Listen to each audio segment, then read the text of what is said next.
Yeah, whenever Right, you're ready. so 3, 2, 1. I apologize for how my camera looks. I look very ginger, very orange, very part of the UK where I'm from. But welcome back to Pro and Noob. I look fabulous. With what we were talking about before we hit record, I heard FA, and I was like, that's self-deprecation then, Jarod. That's my job. I'm English. There's Beelus. So, okay. But yeah, it's the penultimate episode of season 2, or core 2, whatever you want to call it. How are we feeling?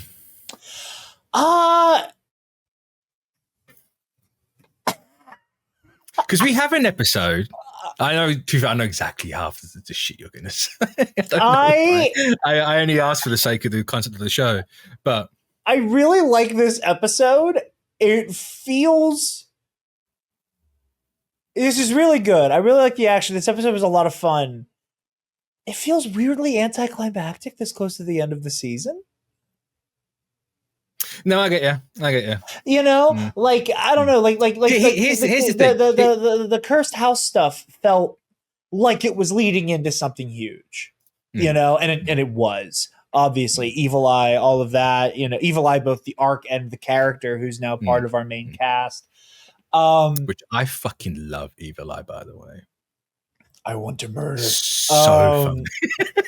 His face is just so funny to me. It's very, very, very funny. It feels like a very like self-aware parody of like your Vegeta and Bakugo types of it's just like we're just gonna flatten this guy down to like the sentence I want to kill, I want to murder. Which I think is very, very, very funny. But no, it's just like the cursed house stuff. Like there was such a sense of foreboding over the course of those 2 episodes, right? That felt like there's clearly a forward momentum here. And while I know that the word, I think of filler as a dirty word because the way it gets used, talked about in like Western media, because people will call anything filler that they don't think is directly affecting the forward momentum of the plot, when even though it's like crucial character development. But I know in anime it has more of a that word means more. I'm sure it has been, you know, butchered and technically the only filler we've had in DanDaDan so far is the Kinta stuff from last week. Yeah, it's like that kind of like prologue with Kinta. But like I understand that it serves a function in actual anime storytelling, and that I'm sure it also has been butchered and just rendered meaningless on your end as well. So I can't speak on that. But I don't want to say this felt like filler, because it didn't. But I'm curious about how this is moving in the forward momentum, because it doesn't feel like it is. This feels like the kind of thing that you get in the middle of the season. This feels tonally, pacing wise, what is at stake. It feels more like The Conductors. It feels more like the high school alien invasion Loch Ness fight, where there is there are very important character beats taking place. You know, there's a lot of fun being had, but it doesn't feel like and we're bringing it home with this one kind of moment. And it's not necessarily a criticism. It's not anything that I think is like it should be scored against this episode or this arc. It's just it just feels weird in its placement, I guess. How I'm feeling. But yeah, is that what you were anticipating me saying? That it kind of feels like a weird non sequitur? No. What were you expecting? Maybe I think I didn't think that was going to be a thing, because I struggled to separate knowing what's coming up and then seeing it how it's playing out in the show. Yeah.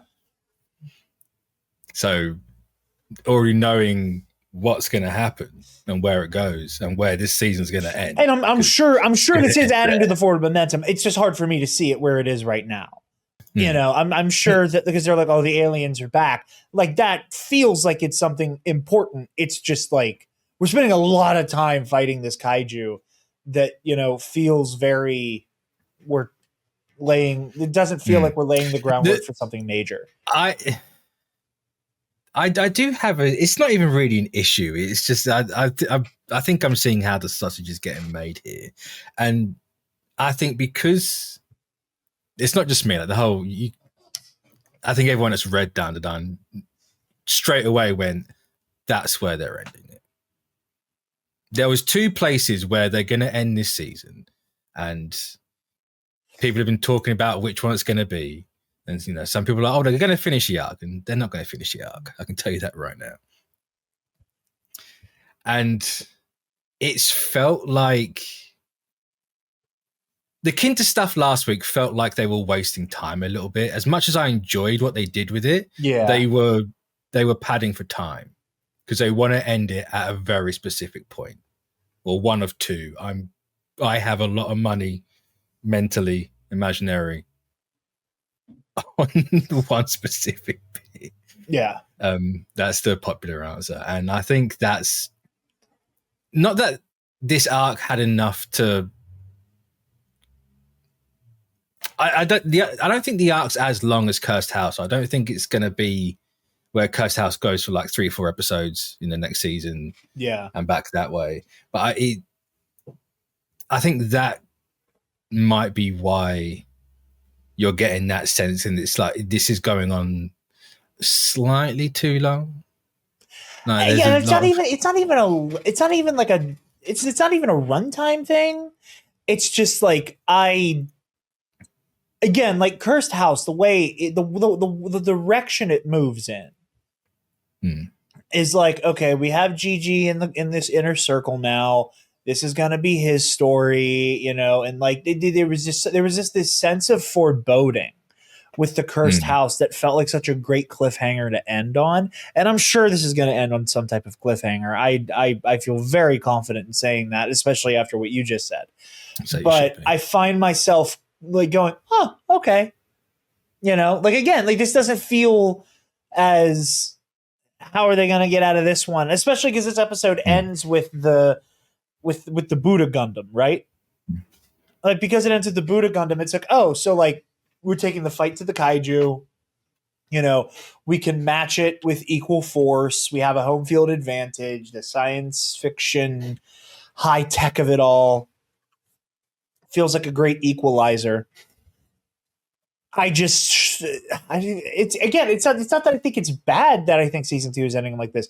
I am just trying really hard to see where it's going and understand what it will be very clear where it's going. It will be very, very, I believe very you. clear. Yeah. And please, it's the great Kinta Bodhisattva Zeta version. Sure. No, but I'm curious what you were expecting me to say. I love it. Just standard, really, because Ira was in this episode, and every time Ira's on screen, Jarod has to bitch and moan about Ira. I mean, quite frankly, no. And I've been really weird the last couple of episodes. I'll watch it like 3 times. I said it before, but the first 2, I'm like really into it. I'll watch it the 3rd time, be like, I know what he's gonna say. It's just like, of course he's gonna say. And I don't know why. Like my brain just goes, Jarod. It's like, how do I put this? I didn't find myself struggling with the Ira of it all this episode this much. For one thing, because she got her shit pushed in it. That's why. Hold on. Oh, we went high pitch with her. Well, that's a yes. Well, hold on. Hold on. No, I part of it was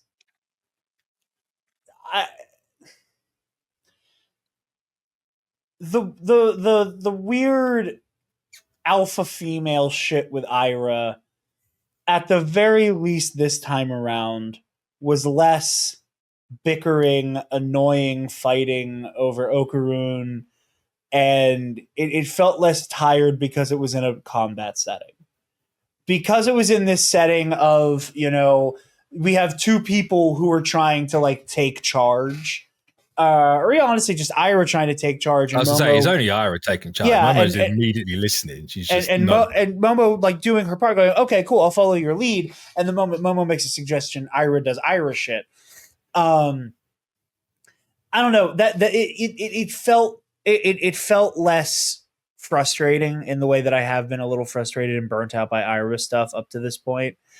I think he was in the same way as Asuka, where it's like, you know what, if you're going to be a hothead and you're going to be all domineering and like, if you're going to act this way, at the very least, it's in a setting where like you have earned a little bit of the right to behave this way.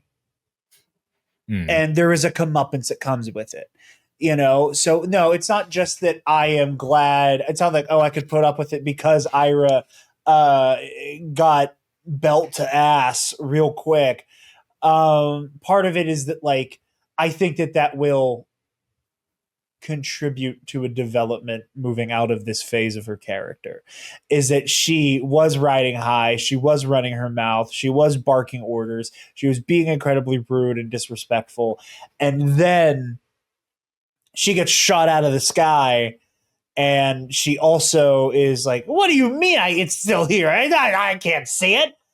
Oh fuck, it's camouflage. Which is fair. Which is fair. Well, but again, it's those moments of hubris, like you have two people here who have been fighting it already. Like Okarun is telling you, it is still here. I know it's still here. It's camouflage. But what do you mean it's camouflage? Thunk, thunk. Oh shit, it's camouflage. Yeah, I know. I just told you that. Like that is a consequence of the whole yokai powers. Sure. That specific bit anyway. Sure. But again, I think part of it is me going, I feel like forward momentum is happening in terms of, like character development in the heat of battle. And that, I think, makes it more palatable to me. I think that's the reason why it didn't frustrate me as much. But yeah. Yeah. That's fair. The corny ass dialogue is so funny though. Which bit? Which one? All of it. All of it. All of it. It's something I don't. It's something I kind of struggle with, but it's also something I just kind of laugh at. I hate vague on the fly like classification. And I think maybe part of it. I think part of it is my versus brain. That I've watched, especially on TikTok, so many people who like, have played the game of like canon telephone and lore telephone, speak on things with a level of like certainty that makes no sense.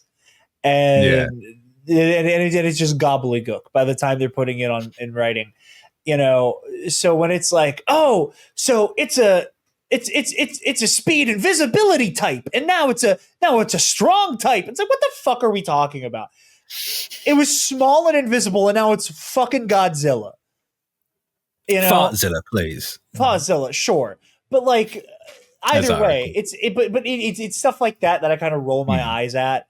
Where I'm like, what are we doing? Like that now it's a strong type. It's a kaiju. It's a kaiju. I know what it is, and I think that like DanDaDan, it's anime speak, and like DanDaDan does such a good job typically of there being like a level of realness, even despite the anime speak of it all. That there's a level of realness that you have a bunch of these teenagers who are just like who are able to just kind of go, what the hell is that thing? It looks like a thing that I recognize. We have to fight it. Holy shit, it's big. Holy shit, it's powerful. It's got lasers. It's got arms. It hits hard, whatever. And it feels incredibly dissonant from the tone that already exists, when it seems like we're doing these weird like classification types. Like it reminds me of what might be my single least favorite piece of dialogue I've ever heard in my life. and it is in Star Wars Visions. Yeah. It If is you dare in, say it's the twins, I'm going to slap it's you. actually from my favorite episode from Volume Thank 1. God for that. It's from The Duel. So the twins is art from top to bottom. We do not. It's from The Duel, and I absolutely cannot stand your lightsaber blade, it's red. I hate it. I hate it so much.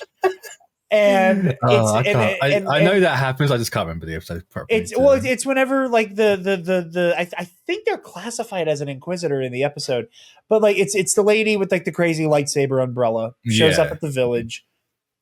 Ronan steps up to challenge her, and she has her, it's been a long time since I've killed a Jedi. And then, he like unsheaths his, lightsaber katana. Your lightsaber blade is red. And it's like, I like, it's the anime overwritten, weird dialogue thing that never sits right with me. And that reaction of your lightsaber blade is red. It feels like a 13-year-old wrote it. And we get into the like, it's a strong type, and it's like, you sound like the fucking Power Rangers. And the thing is with that, it doesn't work. The whole strong type is really funny because it's no different to what they've done the entire thing. You go back to the Flatwoods monster, it's like sumo wrestling. Here's how we're gonna beat this thing. It's like, okay, yeah, but that. There's something. I know it's not the same thing, but it's in the same vein. There's something way too buttoned up and artificially like official about, it's a strong type. It's a this, it's a that. Where like I could imagine a Japanese teenager going, it looks and moves like a sumo wrestler. So let's use sumo wrestler logic. Yeah. You know what I mean? Like there's something there that like it kind of breaks the magic of DanDaDan, right? Where it's like, I don't like, because everything feels so unknown. Like I don't want classification. I don't want the kids to be coming up with classifications. Calling it a strong type. It feels lazy. It feels weird. It's weird that I put it down just purely translation and actor delivery, personally, because hold on. I don't think she actually says that in the manga. I'm going to cut out me looking for this because I know roughly where it is, roughly what chapter, but I'm also using less than reliable means. 76, I think. It's around here somewhere. If you could load, that'd be great. I'd really like that. Nope. That's one of my favorite. No wonder that one fucking stuck out. I loved it. Oh, no, because I'm just going to carry on fucking reading it. Let's go back to 70. Because I don't remember her saying that whatsoever. That's going to be next episode. That was next episode as well. That's for the house transforms, which very fun. Very fun. Because when about does she say it? Is it before or after he catches Ira? I think it's when he catches her, and then they're like, or no, after he catches Ira, it's before.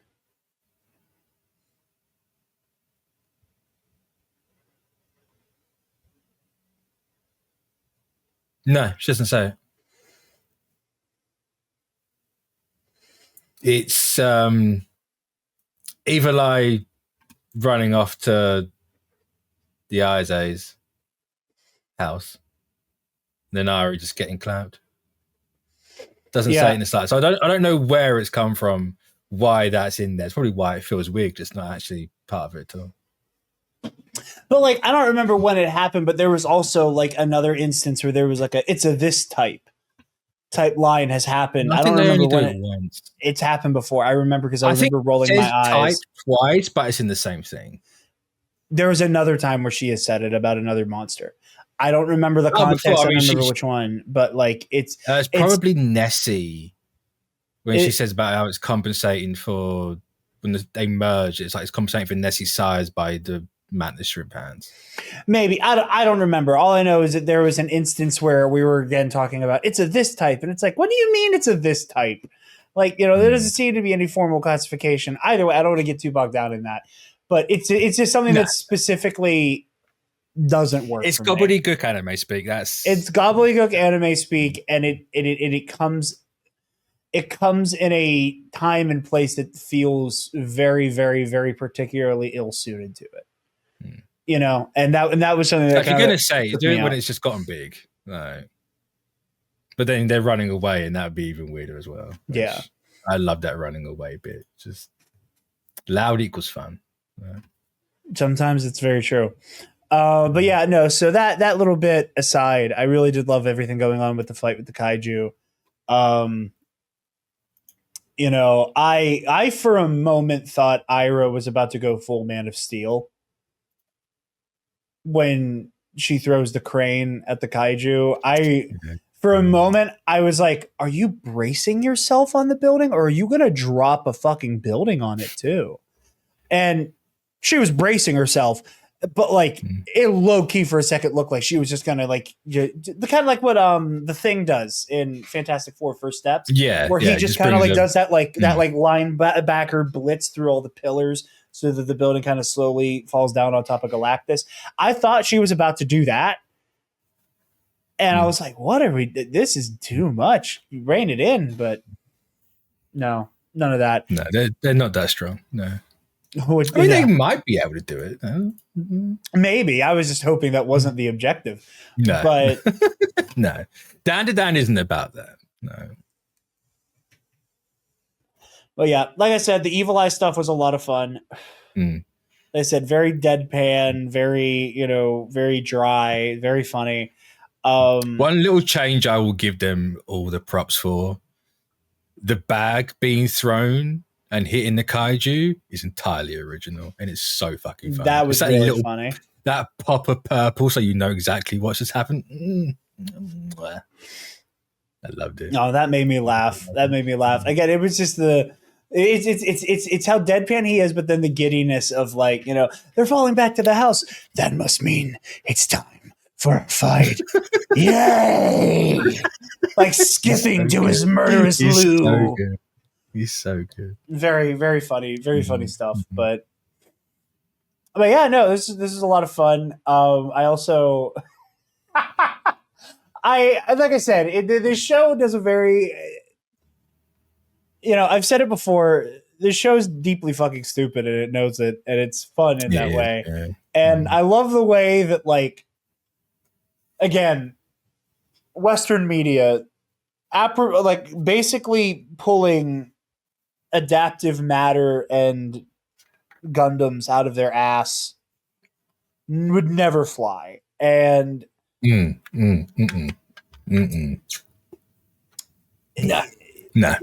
especially when you add that metaphysical element to it, because when the adaptive matter, like, building material is first introduced, the nanoskin, when it's first introduced to, like, rebuild the house, like, they make a point of going, yeah, we can make it whatever we want.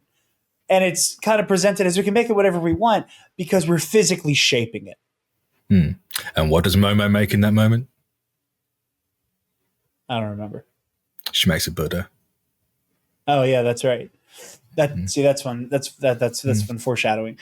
But it's just very funny that, we go from, we're going to shape it into the house to we're going to shape it into a Gundam.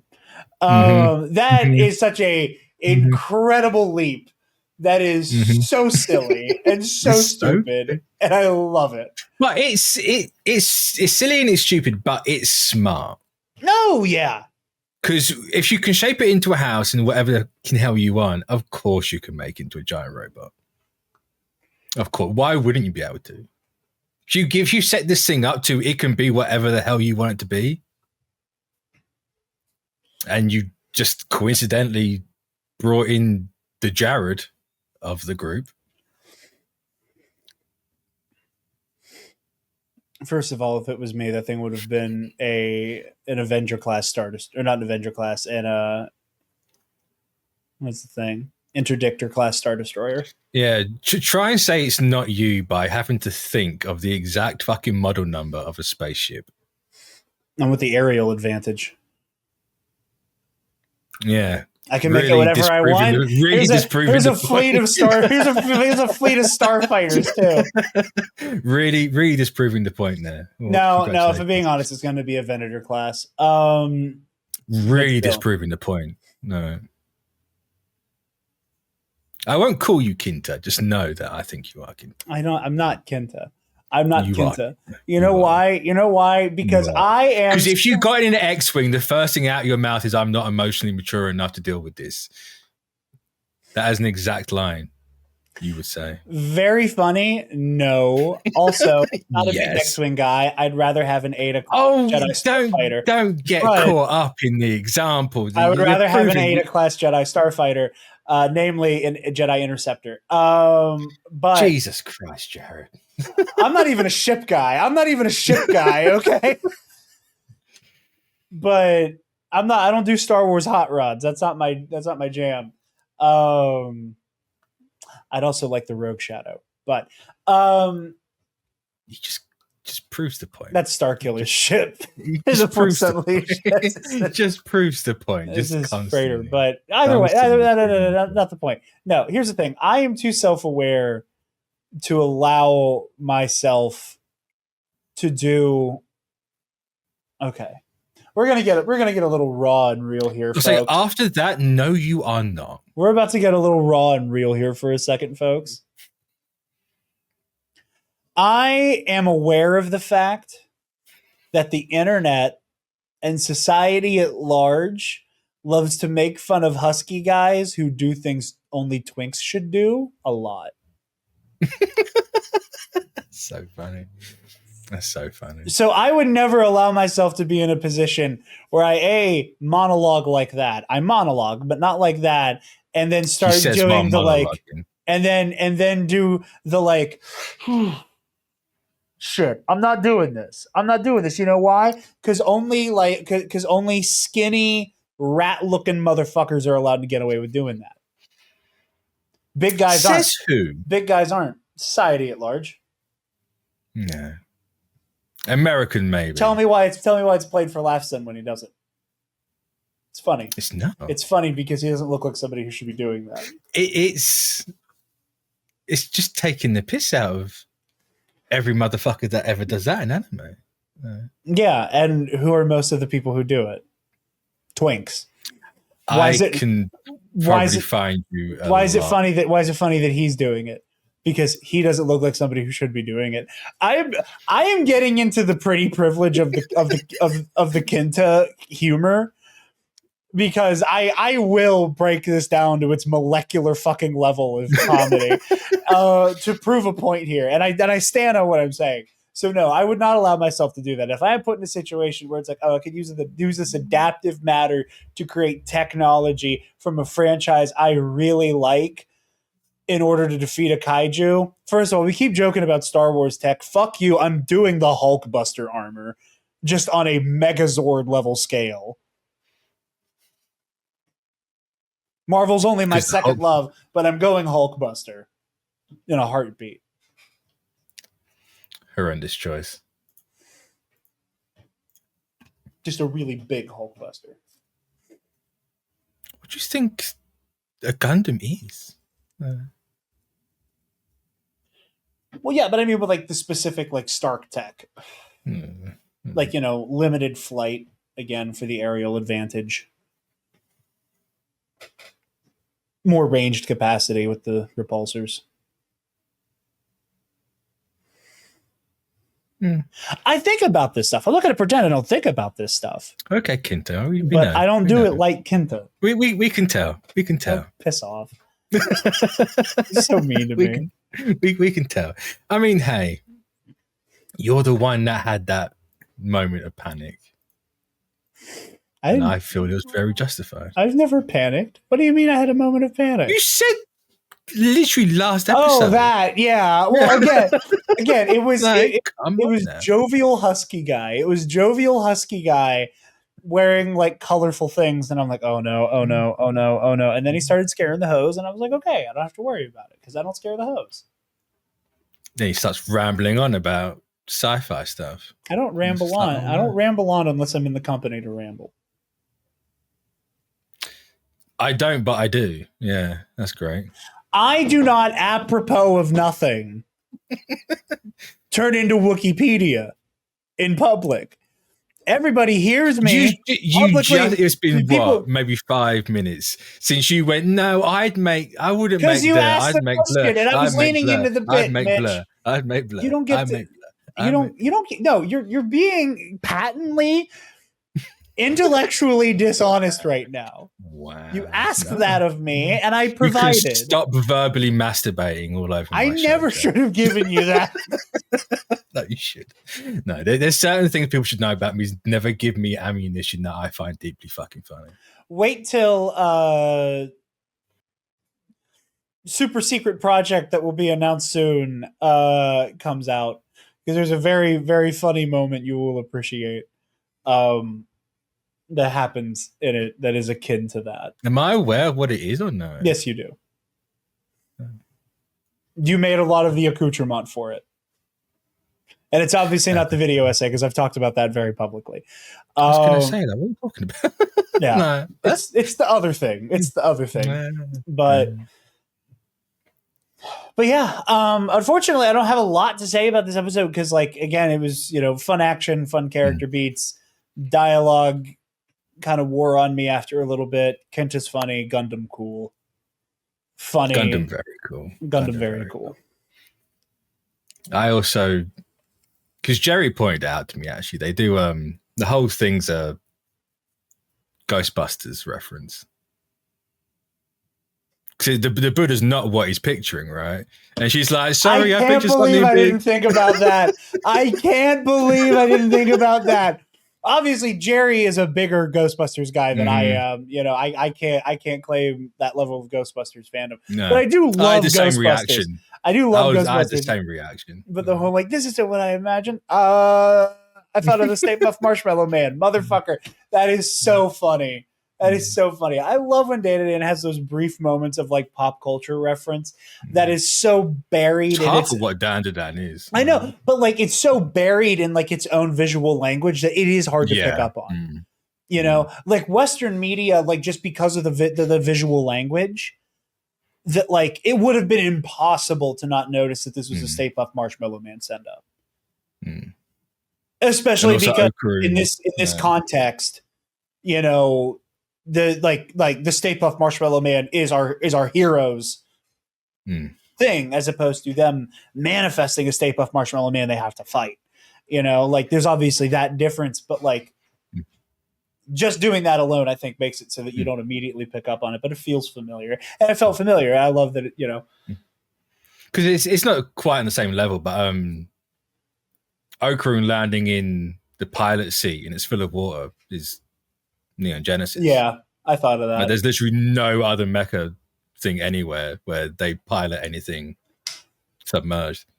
Part of me was waiting for a Darling in the Franxx, even though I know it wasn't in the manga. But Saru's a coward, because the moment Okarun started approaching his cockpit, there should have been a bum, bum, bum, bum, bum, bum, bum, bum, bum. Like, give me just a little bit of timpani. Give me just a little bit of timpani. They stuck to the Gundam, like, motif of it all, because that's Kinta shtick.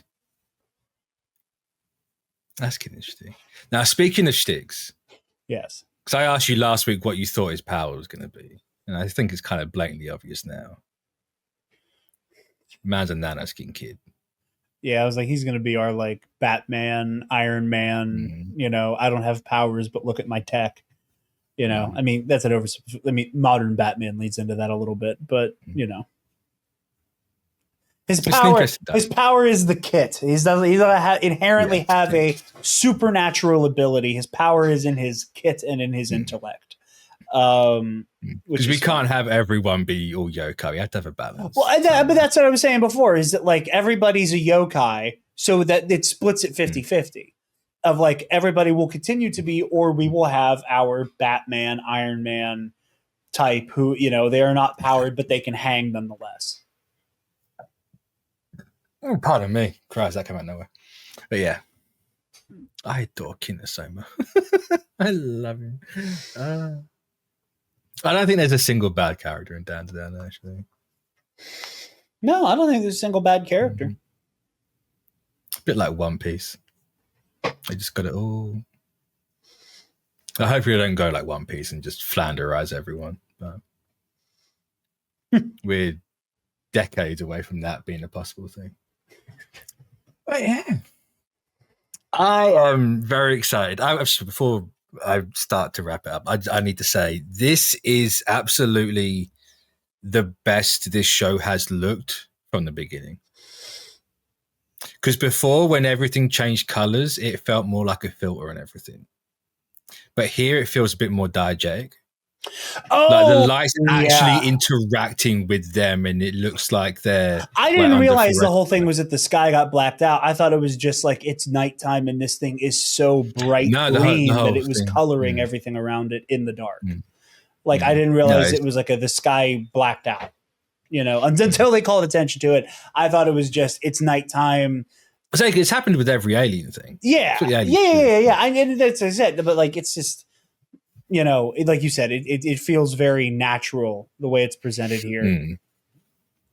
And hopefully they do keep like moving forward, because I've liked how it's been done before, but in comparison now, seeing how they've done it here, it's night and day. I can't go back. Like you keep this level of everything up, because it is just cool. We've hit the Kaiju arc, bang, everything's going to be different.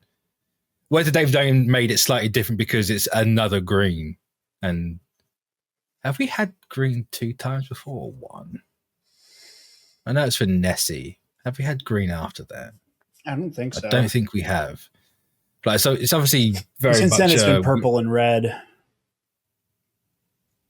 So it's been purple and red. We had the yellow. Had orange. Black and white a couple of times. Yeah, I think it's saying the second green. That's interesting. But it's obviously like to differentiate between... For sure. The two greens. Yeah. But I need this to be the style of the norm going forward, because Jesus, it looks so good. Very jelly of how they pulled it off. But I'm very scared about next week. Scared? I'm very scared. Why are you scared? I'm scared because of you, motherfucker. You. Why? You will find out why. I'm not going to allude to anything even more. I have a deep-rooted fear for next week. I don't like the way you... Whatever. Okay, fine. No, come on. Don't. Spit it out, Jarod. Nothing. I don't like the way you frame my approach to this show. It's not. How do you put it? It's not your approach to this show. It's not in how you do it. It's, I guess, my reception of it. I'm being more self-aware. I'm just scared. No. I'll probably like it. I like the show a lot. I've liked like 99% of the show. No, I'm not saying you're not gonna like the episode. I just think there's a specific moment that's not gonna work for me, that I'm gonna struggle with. Yeah. Yeah. Not to set expectations or anything. It's because I don't know. I don't know. I have a preconceived notion of what you're going to say. And maybe you don't say it. It's totally fine. Maybe I don't. If you've read the manga and you know what I'm talking about, don't say what it is, please. I beg you. It will be interesting. I'm excited. You should be. We also will get the confirmation of a season 3. Apparently it's been leaked, it's in production, which don't fucking surprise me in the slightest, but it's the date that I'm scared about. I'm a very scared person right now. But yeah. So we'll catch you all next week. So Jarod, where? Still Travis's bit. Yeah. You guys can find me over at the Nerd Academy Podcast, primarily talking on the titular show about all of the nerd news, the day, movie reviews, stuff like that, Knights of the Nerd Republic, but specifically for Star Wars. A very cool secret project coming soon that I alluded to earlier. Also, check out our Patreon for early access to said very secret, cool project that is coming soon. Obviously here, and then Epic Confrontations for Star Wars trivia, and all remaining systems for the Star Wars RPG series that I'm in. Ionized Bastards is wrapped up. Feels crazy to say it. I had another weird moment the other night where it just came up in conversation with Taylor, and I had a, oh yeah, it's over kind of moment. But we have our High Republic series starting soon, Luminous Odyssey. So stay tuned for that. So it's over, but it's not. I still doing the thing. It's just, oh yeah, but we're not telling that story anymore. We're not telling, we're huge, wildly different part of the Star Wars timeline. I'm still trying to convince Michael to do one shots with the Bastards characters because I can't say goodbye to Fabian and that crew yet. But that's just me not being good about attachment. Oh, I get that feeling. You and Fabian is how I am with DanDaDan right now. Right. I want to let him go. I don't want to let him go. Mm-hmm. Yeah. I just want to know what an adventure with Fabian and Luke Skywalker looks like. I just need to know how that went down. I mean, it's your fucking character. It went down however you wanted it to go down. Well, yeah, but there's other characters involved, and that'll color it. Use the Kinter brain and literally make it a reality. But Michael also told me, I don't know if he said it on the live stream, he mentioned an idea he had for season 3 that can't remember. I don't remember if he said it. He was talking about season 3 being the very Man of Tomorrow coded, where it's the Bastards have to team up with Salvage to take on a dark side, kind of sorcerer type, very Joris Sabayoth coded type character. And I don't know, that's a threat I would love to see the Bastards deal with, because obviously we have a couple now Force users on the team, but nobody who's doing Force magic. And I being able to take do Star Wars D&D and actually fight an evil wizard would have been a lot of goddamn fun. You might have, I assume you have that in the High Republic stuff, right? I mean, I don't know what to expect. I know very little about what we're getting into. I know basically what Michael has said in public is that it will happen basically at the same time as a lot of the books, that we're going to run into a lot of characters from that time period. I know that the opening kind of arc is going to be a murder mystery of sorts. But because of the nature of the main villain of the High Republic, I don't think we're going to ever cross paths with an evil Force user, because it's all about denial, so yeah. And not that I'm not excited to do that. It's just, I know what to expect because of the time period where that that New Republic era Mandoverse period, anything can fucking happen. The window is wide open, for any amount of dark sider, the soldiers without a nation types like Balin Skull floating around, and the Empire, Imperial Remnant, underworld shit. Anything can happen in that time period, where High Republic is very there was a threat and it was omnipresent. But I'm so very excited. Make sure you tune in for that. And I'm working on 4 things at the minute. I'm racking my fucking brain. And it's really bad because I'm very indecisive. So if I write something down, I'll be like, that's cool. Next day, be like, I hate this. Rewrite. So stuff will come out eventually over here. One, hopefully in the next couple of weeks. I want to coincide it with the end of this thing. So yeah, catch you next week for the final DanDaDan of season 2 before we have the big blowout discussion. Yes. Of everything. Before we leave, I just have to say it makes me so happy that Jerry was the one to pick up on the Ghostbusters of it all. You same, yeah. Like that is such a very like him thing to lock it up. Very much when like we briefly talked about My Hero as a non sequitur, and I was the one going, yeah, every location in My Hero is a Star Wars planet. You know, which is crazy to me. Yeah, there's so many people don't realize it, especially the Dagobah beach of it all. Of like, of course, that's where the training. I've been wanting to rewatch that, and I'm desperately holding off on it. So I don't want to go through twice to do 7 seasons before we go back into it again. I got one half of my brain going, no, it's going to be a while before you get back to that. Just rewatch the damn thing. The other half's like, no, rewatch Konosuba. You love that show. Konosuba won out, by the way, FYI. Fucking love Konosuba. I don't know if Jarod would like Konosuba. That's a different question for a different day. So catch you all next week. So bye. Find your ball.